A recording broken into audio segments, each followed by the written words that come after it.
은퇴라는 단어만 들어도 왠지 모르게 여유로운 오후의 햇살 속에서 차 한 잔을 즐기는 장면이 떠오르지 않나요? 직장을 다니는 내내 이제 일 그만두면 자유다 라고 생각하기도 하고요. 많은 분들이 은퇴 후에 연금과 퇴직금 그리고 적금으로 모아둔 자산으로 그럭저럭 잘 살 거라고 기대해요. 하지만 현실은 생각보다 훨씬 복잡하고 때론 냉혹하죠. 세금, 건강보험료, 늘어나는 의료비, 그리고 예측 못했던 가족의 일까지 늘어나는 지출 앞에 연금이 때론 독이 될 수도 있다는 사실 혹시 들어보셨나요? 오늘은 55세 은행원 이야기를 통해 어떻게 퇴직 후 연금이 독이 되어 돌아오는지 그리고 우리 주변에 벌어지고 있는 비슷한 사례들을 살펴보려고 해요. 사실 지금 당장에는 크게 와닿지 않을 수도 있어요.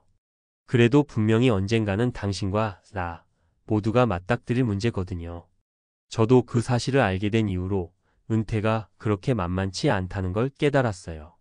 그리고 언젠가 내 이야기가 될 수도 있다는 생각에 조금은 두렵기도 하고요. 자, 그럼 본격적으로 한번 들어가 볼까요? 1. 55세 은행원, 퇴직 후 연금이 독이 되다, 어씨 이야기. 어씨는 어느 중견은행에서 30년 넘게 근무를 하셨어요. 별다른 스펙 없이 들어갔지만 성실함 덕분에 과장까지 승진했고요. 55세 되면 퇴직금이랑 연금으로 알콩달콩 잘 살 수 있겠지라고 늘 생각했대요. 사실 대부분의 직장인들이 그렇게 생각하잖아요. 어느 정도 소득이 보장되는 안정된 직장이었고 열심히 살았으니 은퇴 후엔 정말 여유를 즐길 거라고 믿었죠. 그런데 문제가 뭐였냐면 생각보다 연금액이 많지 않다는 거였어요. 더 큰 문제는 연금이 적다 해서 세금이나 건강보험료 부담이 그만큼 줄어들진 않는다는 거예요. 오히려 일정 수준 이상의 연금을 받으면 그 금액이 소득으로 잡혀서 건강보험료가 상승하기도 하거든요. 어씨 사례를 좀 더 구체적으로 보면 이래요. 퇴직금 약 1억 5천만 원 정도 수령. 개인연금 매달 90만 원 정도, 수령 공적연금 개인연금 합산. 55세부터 받아야 하니 나중에 받을 수 있는 금액을 최대로 못 키우고 중간에 나눠 받는 시기라 더 줄어든. 여기까지 보면 한 달 90만 원이면 그래도 버틸 수 있지 않아? 라고 하실 텐데 막상 보험료나 세금 등을 떼고 나면 순수하게 생활비로 쓸 수 있는 돈은 훨씬 적어요. 게다가 만약 배우자도 직장을 그만두고 있다면 두 사람의 생활비가 같이 들어가죠. 일단 생활비만 150만 원 가까이 들어가는데 연금 수령액은 90만 원 남짓? 부족한 금액은 퇴직금을 조금씩 깨서 보충하곤 했대요. 문제는 건강보험료였어요. 현행 건강보험제도에 따르면 일정 소득연금 포함이 발생하면 지역 가입자로 전환되면서 직장 가입자일 때보다 건강보험료 부담이 확 늘어납니다. 이전 직장 다닐 때 월 15만 원 정도. 퇴직 후 지역 가입자로 월 30만 원 이상. 단순히 월 30만 원만 나가는 게 아니라 다른 세금들도 추가되고 나중에는 재산세며 자동차세까지 신경 쓸 부분이 계속 늘어나더래요. 그러다 보니 처음에는 이렇게 23년만 버티면 괜찮겠지라고 생각했는데 시간이 갈수록 퇴직금이 빠른 속도로 줄어드는 거예요. 어씨 입장에서는 연금이 나오는 게 오히려 세금과 건강보험료 부담을 높여놓은 꼴이 된 거죠. 정말 역설적이죠. 그러다 예기치 않게 집안에 사고가 발생해 긴급 자금이 필요해졌어요. 결국 모아둔 퇴직금 일부를 써버렸고 그 다음 달에는 건강보험료, 자동차 보험, 아들 학자금까지 겹치면서 한 달 사이에 수백만 원이 훅 빠져나갔대요. 그렇게 계속 반복되다 보니 나중에는 대출까지 생각해야 하는 상황이 되어버린 거예요. 이 비슷한 사례 나만의 일이 아니다. 우리 어씨 사례만 들어도 좀 무섭잖아요. 은퇴 생활이라는 게 대부분 비슷한 구조로 돌아가기 때문에 적지 않은 사람들이 유사한 문제를 겪고 있어요. 그래서 어씨 말고도 두 가지 사례를 더 들어볼게요. 1. 60세 자영업자 B씨의 사연. B씨는 25년 동안 치킨집을 운영했어요. 물론 초반에는 잘 돼서 돈도 좀 모았죠. 그런데 최근 몇 년은 배달 경쟁이 치열해지면서 수익이 예전 같지 않았대요. 결국 60세가 되는 해에 정리하고 차라리 건물 월세나 받으면서 그냥 은퇴 생활하자고 결심했죠. 그동안 부동산도 조금 챙겨놨으니 이제 편하게 살 수 있겠지? 했는데 갑자기 세금 폭탄이 떨어졌어요. 월세 수익이 잡히다 보니 공단에서 매긴 건강보험료가 상상을 초월한 금액으로 나온 거예요. 게다가 자영업자로 오래 일하다 보니 국민연금이 그렇게 많지도 않아요. 월세 수익, 세금, 건강보험료, 생활비를 빼고 나면 사실상 남는 게 별로 없었다고 해요. B씨가 가장 충격받은 건 내가 이 정도로 세금을 많이 내야 한다고? 라는 부분이었다고 하네요. 예전에 장사가 잘 될 때는 소득이 훨씬 높았음에도 건강보험료나 이런 부담이 업무상 필요, 경비 등으로 어느 정도 조절이 됐었거든요. 그런데 은퇴 후 지역 가입자가 되니까 기준이 훅 높아져서 제대로 세금 폭탄을 맞은 셈이죠. B씨도 결국 노후 자금에 손을 대면서 생활해야 하는 상황에 부닥쳤다고 합니다. 이 58세 공무원 퇴직자 C씨 이야기. 공무원이라는 직업이 예전에는 노후 걱정 없다는 수식어가 따라붙었죠.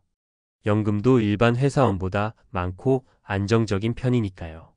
그런데 C씨는 예기치 못한 사정으로 58세에 명예퇴직을 선택했어요. 그래도 공무원 연금이면 충분하겠지라고 믿었고 실제로도 일반 국민연금 수령액보다는 훨씬 높았어요. 그런데 C씨가 예상 못했던 부분이 바로 건강보험료 상승이었어요. 공무원 연금이 잡히는 순간 지역가입자 자격으로 전환된 후 예상치 못한 높은 금액의 건보료 고지서를 받게 된 거죠. 연금이 꽤 많으니 생활에는 지장이 없겠다고 생각했는데 막상 은퇴 전에 받던 월급 대비 각종 공제 항목 사학연금, 공제회비 등이 사라진 뒤 오롯이 본인 몫으로 떨어지는 부담금이 커지더랍니다. 결국 C씨는 한 달에 40만 원 가까운 건보료에다 세금까지 맞물리면서 이게 뭐지? 내가 생각한 여유로운 은퇴 생활은 대체 어디에 있지? 라는 생각이 들었다고 해요. 결국 생활비를 조금씩 줄이고 연금 일부를 적립하면서 버티기 모드로 전환했답니다. 3. 왜 연금이 오히려 독이 될까? 사람들은 보통 은퇴 준비를 할 때 연금 안정적인 현금 흐름이라는 공식만 떠올려요. 틀린 말은 아니죠. 문제는 그 현금 흐름이 늘어나는 만큼 세금과 각종 사회보험료가 함께 오른다는 점이에요. 국민연금 또는 공무원연금, 사학연금 등 수령액이 올라가면 과세 표준에 잡히고 건강보험료 부과 기준에도 반영됨. 개인연금도 마찬가지. 수령액이 많으면 소득으로 잡혀 여러 부담이 늘어남. 기타 수익월세, 투자 수익 등이 있다면 그만큼 건강보험료가 더 많아지고 종합소득세 신고 시 추가 부담. 결국 은퇴 후에는 소득이 확 줄어드는 상황인데 상대적으로 각종 공제 혜택이 줄어들고 그나마 나오는 소득연금이 세금이나 보험료 책정에 좋은 먹잇감이 될 수 있다는 거죠. 4. 그럼 어떻게 준비해야 하나? 사람마다 상황이 다르겠지만 여러 전문가들이 공통적으로 말하는 핵심 조언들이 있어요. 부채 최소화. 부채가 있으면 아무리 연금이 나온다 한들 이자와 원금 상환으로 순식간에 사라져요. 퇴직 전 최대한 부채는 줄여놓아야 합니다. 건강보험료, 구조 미리 파악. 내가 지역 가입자로 전환됐을 때 예상되는 건보료는 어느 정도인지 알아두는 게 좋아요. 미리 조정할 수 있는 부분 차량, 명의, 재산 조정, 연금 수령 시기 등은 조정하는 게 낫습니다. 연금 수령 시기의 다양화, 무조건 빠르게 연금을 당겨서 쓰는 게 능사는 아니에요. 일부는 조금 늦게 받게 해 월 수령액을 늘리거나 혹은 분산해서 받는 식으로 전략적으로 접근해야 합니다. 생활비 시뮬레이션, 실제 생활비가 한 달에 얼마나 들어가는지 10년 후에는 얼마나 더 들어갈지를 계산해 두어야 해요. 물가 상승률이나 예기치 못한 사건 가족 병원비, 자녀 지원비 등을 고려한 플랜 B를 세워두는 게 중요합니다. 5. 다시 생각해보는 은퇴 후 인생. 많은 사람들이 퇴직금과 연금이 있으면 무조건 편안한 은퇴 생활을 할 수 있다고 착각해요. 저 역시 그랬고요. 그런데 오늘 어시 B씨, C씨 사례를 들어보니 그게 전부는 아니라는 걸 알 수 있죠. 때론 연금이 어느 정도 있으면 오히려 세금이나 건보료 부담이 확 올라가서 이럴 거면 차라리 연금이 적게 나오는 게 나은 거 아닌가 라는 극단적인 생각이 들 정도랍니다. 이건 결국 제도적인 문제와 개인 재무 설계가 맞물린 결과예요. 제도는 한 번에 확 바뀌기 어렵죠. 그래서 개인적으로라도 더 꼼꼼하게 설계를 해야 해요. 난 공무원이니까 괜찮겠지. 난 그래도 대기업 다녔으니 퇴직금 좀 챙길 거야. 이런 안일한 생각은 버려야 한다고 봐요. 현실은 우리가 기대하는 것보다 훨씬 빠른 속도로 변하고 있고 세금과 보험료는 계속 오를 확률이 높아요. 또한 우리의 수명도 길어지고 있습니다. 예전에는 60세 전후로 은퇴하면 길어야 2025년 삶을 고려했지만 이제는 30년, 40년도 염두에 둬야 해요. 마무리하며 오늘의 이야기가 조금 무섭게 들렸다면 그만큼 은퇴 후 삶이 장밋빛 환상이 아니라는 사실을 꼭 알아두셨으면 좋겠어요. 사실 알면 미리 대비할 수 있잖아요. 아직 퇴직이 멀었다면 더 꼼꼼하게 준비할 시간을 벌 수 있고 이미 퇴직하신 분들이라도 늦지 않았어요. 지금부터라도 건강보험료나 세금 구조, 연금 수령액 조정 등 재무 설계를 조금씩 바꾸면 파산 위기까지는 안 갈 수 있거든요. 은퇴 후엔 하고 싶은 걸 하는 자유를 누려야 하는 시기인데 돈 문제 때문에 압박을 받는 건 정말 안타까운 일이죠. 더 많은 분들이 이 사실을 알고 은퇴 준비를 현실적으로 하셨으면 해요.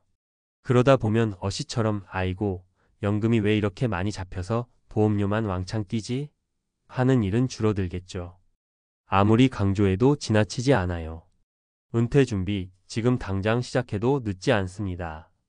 그리고 이미 퇴직하신 분들도 괜찮아. 이 정도면 아직 살 길은 많아. 라는 긍정적인 태도로 제도나 정책을 좀 더 알아보고 전문가와 상담해보는 걸 꼭 권해드리고 싶어요. 이상으로 55세 은행원, 퇴직 후 연금이 오히려 독이 되다. 파산 위기의 충격적 스토리와 함께 비슷한 사례 몇 가지를 살펴봤습니다. 우리 모두 은퇴 이후에도 행복하게 살아가는 삶을 꿈꾸잖아요.